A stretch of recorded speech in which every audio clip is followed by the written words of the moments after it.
After learning this module, you shall be able to know how to estimate a regression model in the presence of autocorrelation. You will learn about few methods. For example, you will learn about the generalized least square regression procedure for regression. You will also learn about a slight modification known as feasible generalized least square regression procedure for regression, also known as FGLS. We would also try to discuss and learn about the Cochrane-Orcutt Iterative procedure for estimating rho hat. We would also discuss about the Hidreth-Liu grid search procedure for estimating rho hat. And finally, we would learn about Newey-West method for correcting standard errors of estimates in the presence of autocorrelation. Let us understand what are the remedies for autocorrelation. If autocorrelation is present in a regression model, the estimation of the model may be carried out in the following manner, either through model specification or introducing lag dependent variable.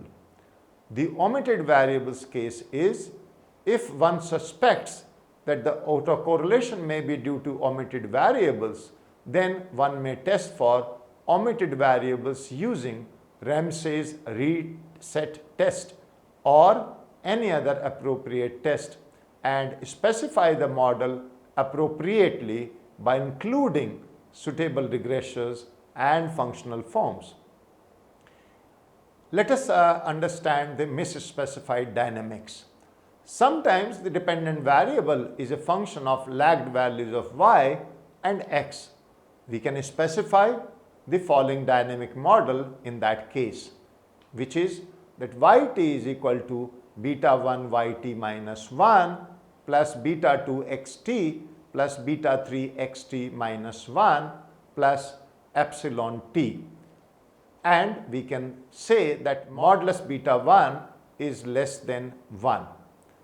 Now, according to Sargan's common factor, if beta 1 into beta 2 plus beta 3 is not equal to 0, then the true model is this dynamic model. So, we must test the hypothesis H naught beta 1 into beta 2 plus beta 3 equal to 0.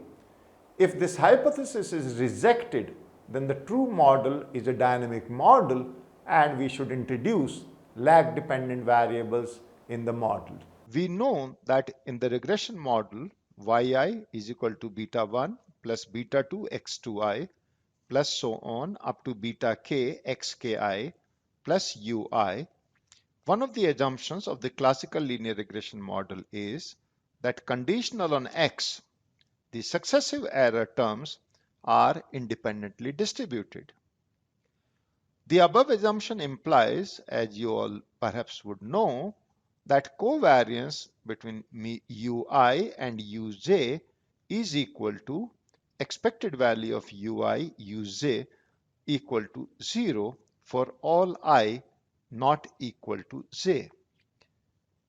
This property of the error term is known as serial independence or absence of autocorrelation or no autocorrelation.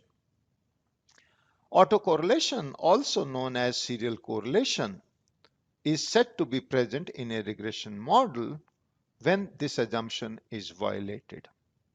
So it implies that covariance between ui and uj is not equal to 0 for some I not equal to j.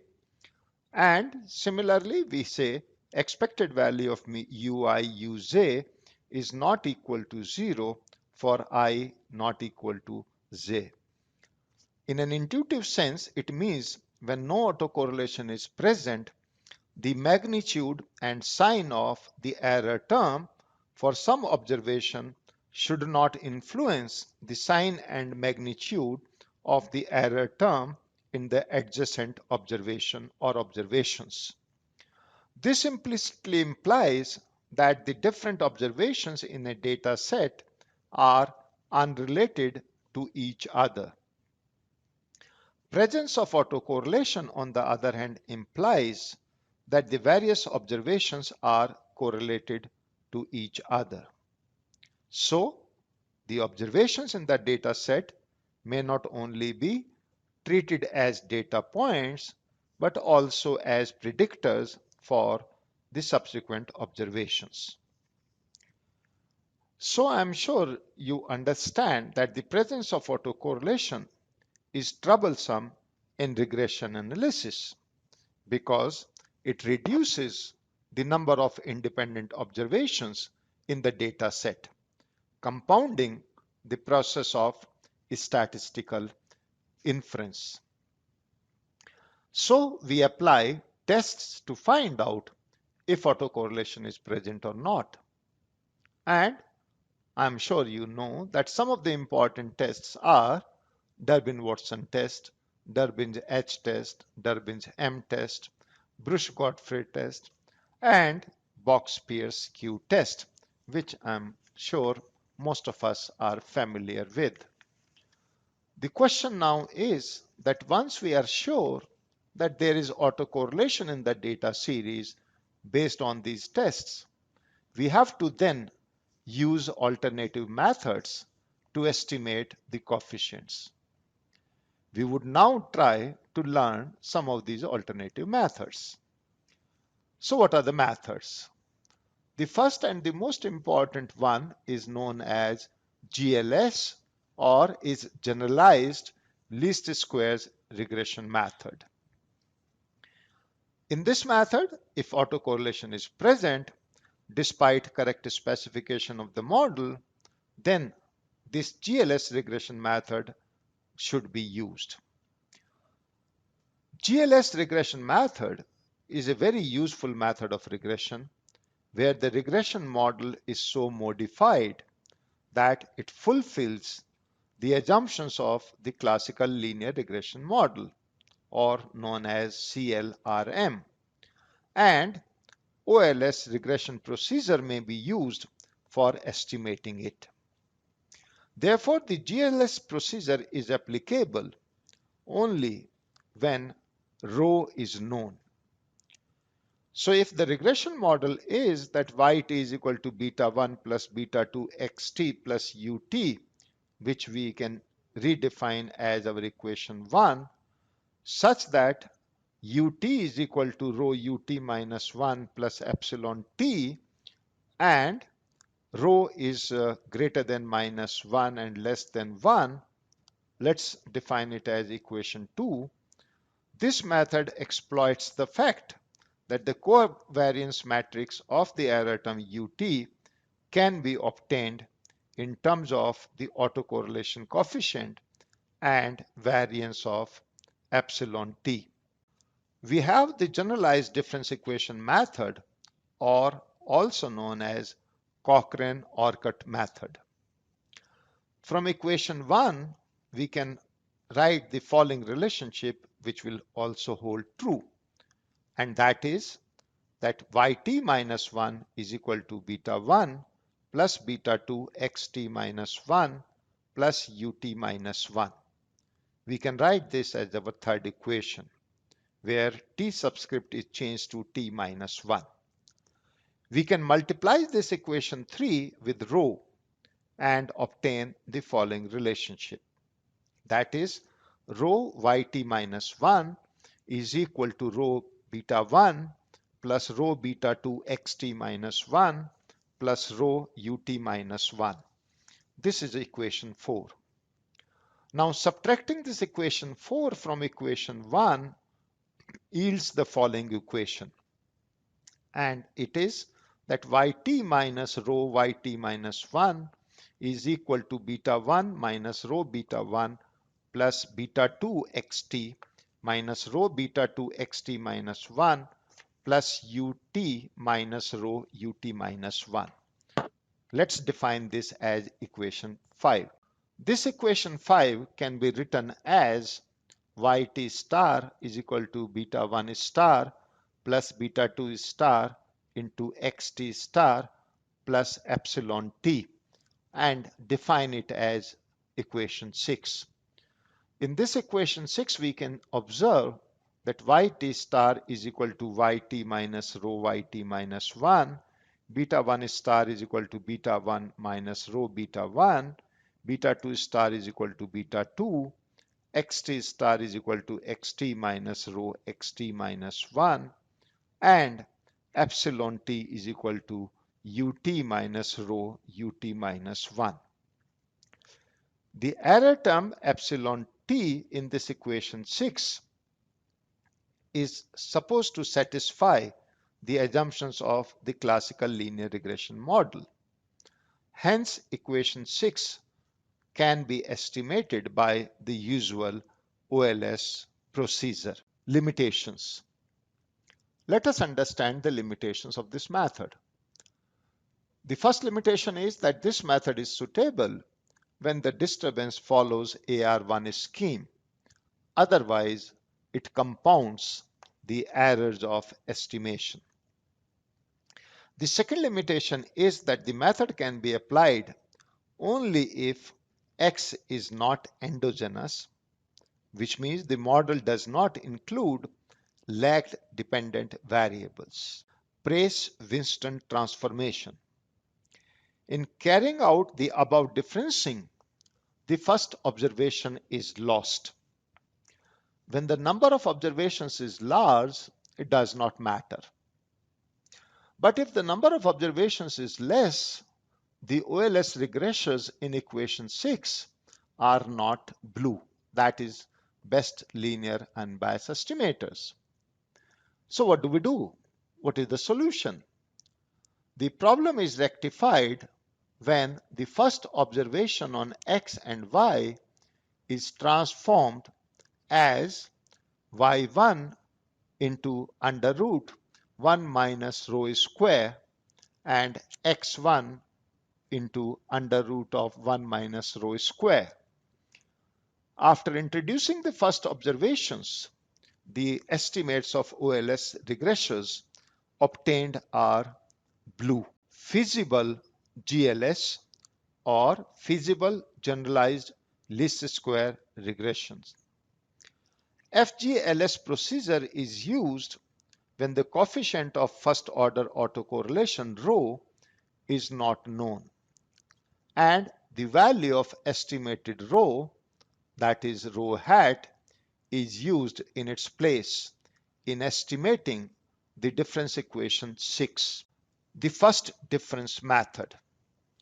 When one suspects perfect positive autocorrelation, then rho is equal to plus 1, in which case the difference equation 5 becomes equal to yt minus 1 equal to beta 2 into xt minus 1 plus ut minus 1, or we can rewrite it as delta yt is equal to beta 2 delta xt plus epsilon t.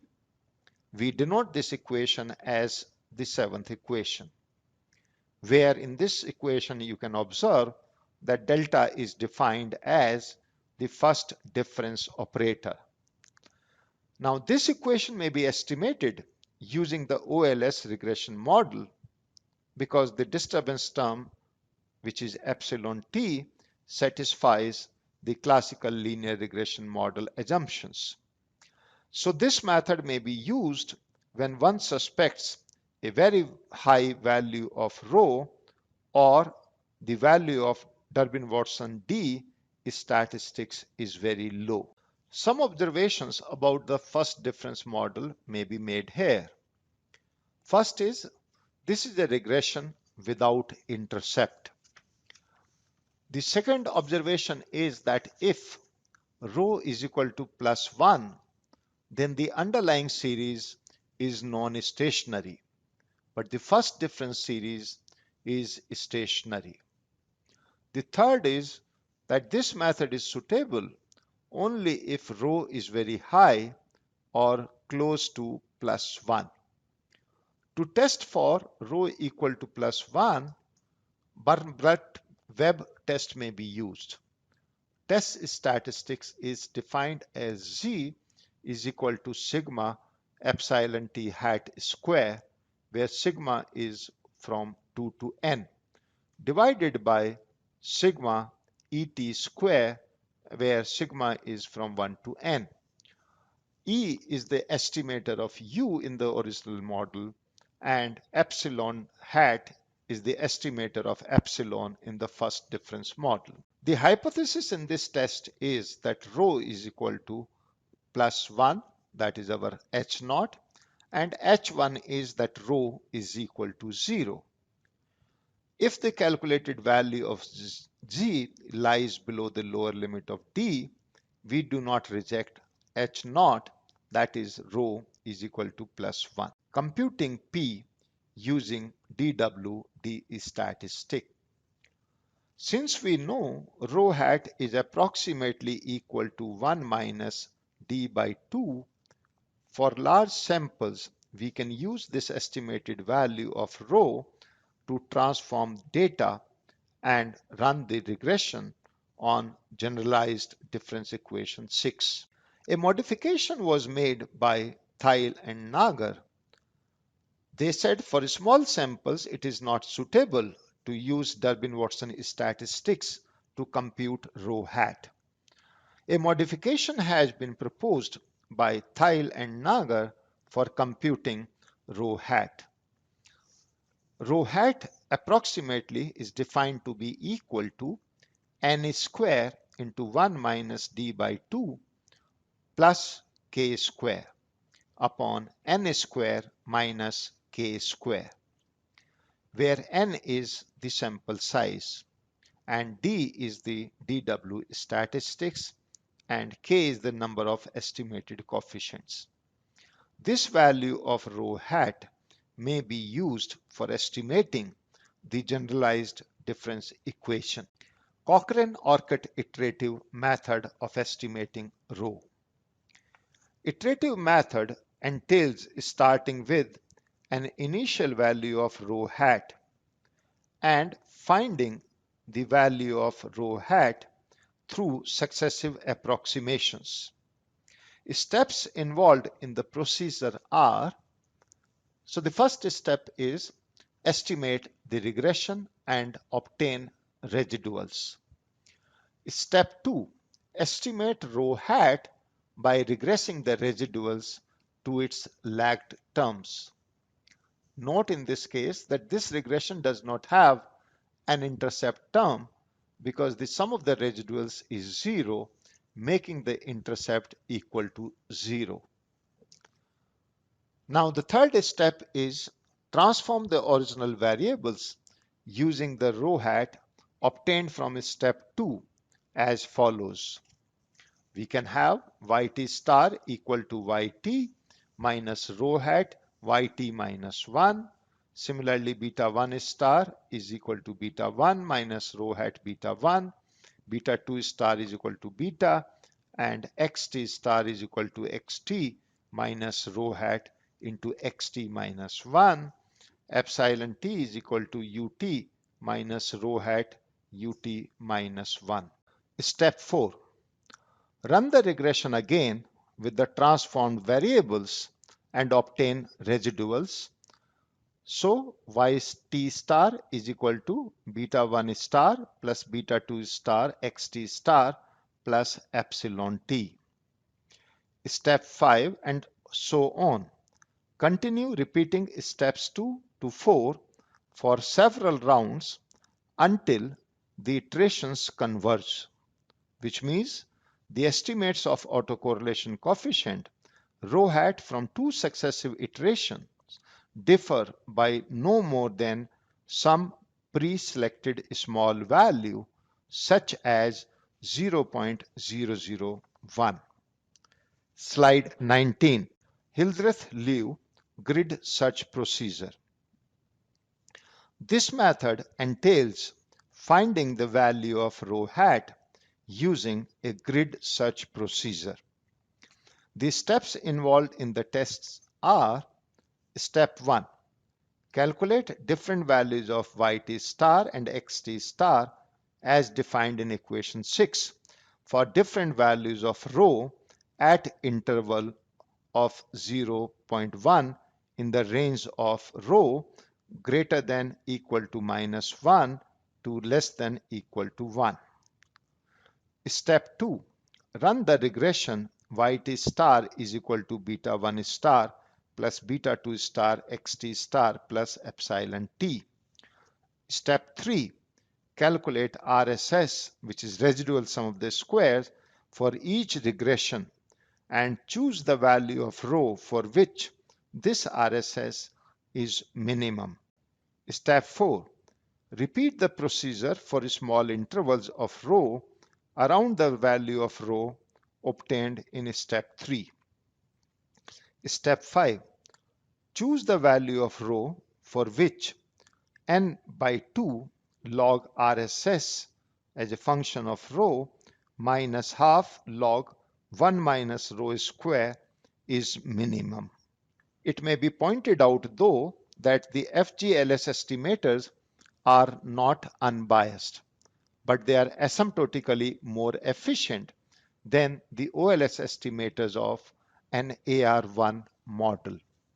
But if the regression model includes lag-dependent variables or exhibits higher order autocorrelation, then the FGLS estimates are neither unbiased nor consistent. We have another method known as Newey-West method, which corrects for the standard errors of OLS regressors.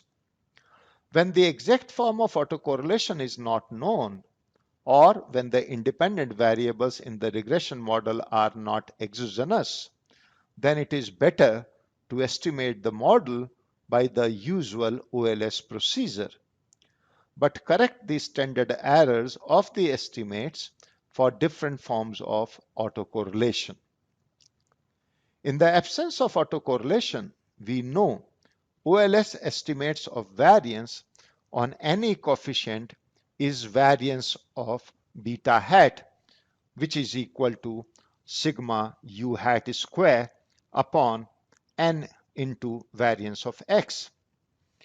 In the presence of autocorrelation, it can be shown that the Newey-West standard errors are variance of beta star is equal to variance of beta hat into nu upon sigma u, where nu is equal to sigma 1 to n a t hat square plus twice sigma h 1 to z into 1 minus h upon g plus 1 into sigma t ranging from h plus 1 to n into at hat into at minus h hat. At hat is equal to rt hat into ut hat, where t is equal to 1 to n. Z is equal to number of lags, and rt hat is the residuals obtained by running the auxiliary regression xt1 on xt2, xt3 till xtk with the intercept. What are the advantages of this method? The advantage is that this technique may be used even when the model includes lagged dependent regressors. But it has the limitations, and the limitations are the method can be used only for large samples. And the second limitation is that the method makes the estimator unbiased, although still it is inefficient. Let us summarize what we have learned today in this module. We have learned that autocorrelation is present in a series if the standard assumption of the classical linear regression model, that is covariance between ui and uz, which is equal to expected value of ui uz, is equal to 0, that is for all I not equal to z, is violated. Then we have to first ascertain with the help of certain tests whether it is present or not. Once it is confirmed that we have the problem of autocorrelation, then the presence of autocorrelation in the regression model can be dealt with in several ways. In case autocorrelation has arisen due to incorrect model specification, then the most appropriate method is to specify the model correctly, which is automatic from the problem. Now, this can be done by introducing the omitted variables or lag dependent variables. If autocorrelation is present despite correct specification of the model, then the generalized least squares or GLS regression method should be used. But the GLS procedure is applicable only when autocorrelation coefficient rho is known. When rho is not known, then we apply FGLS or feasible generalized least square regression method, and the estimated value of rho may be used in place of its true value in that situation. There are several ways of estimating the value of rho which we have learned, namely the Durbin-Watson method, the Cochrane-Orcutt method, and Hidreth-Loo method. When the exact form of autocorrelation is not known, or when the independent variables in the regression model are not exogenous, then it is better to estimate the model by usual ULS procedure, but correct the standard errors of the estimates for different forms of autocorrelation by using the Newey-West method of standard error correction.